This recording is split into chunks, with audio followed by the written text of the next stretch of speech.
是全武汉最好吃的绿豆酥。他们家就是这样，就是皮很薄，然后里面的馅贼大。每回来汉正街必买一袋。我要4个绿豆的，然后4个黑芝麻的，这是现出来的是吧？刚出炉。黑芝麻的会贵一些，19一斤。好吃，黑芝麻好吃。甜吗？低糖版的，里面黑芝麻虽然说把它全部碾碎，但是还是有完整的芝麻在里面。我觉得如果还是热的话会更好吃。绿豆的就是刚刚出炉的，特别绵密，冒着热气儿。我觉得还是绿豆更好吃。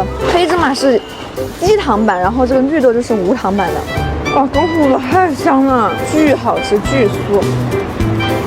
它不是那种一层一层的酥皮哈。它是一整块的那种，感觉就像是喝进去的，你们懂吗？在我的喉咙里面滑滑梯，这地上怎么办？就很夸张。我们在家吃都直接蹲在垃圾桶旁边吃了。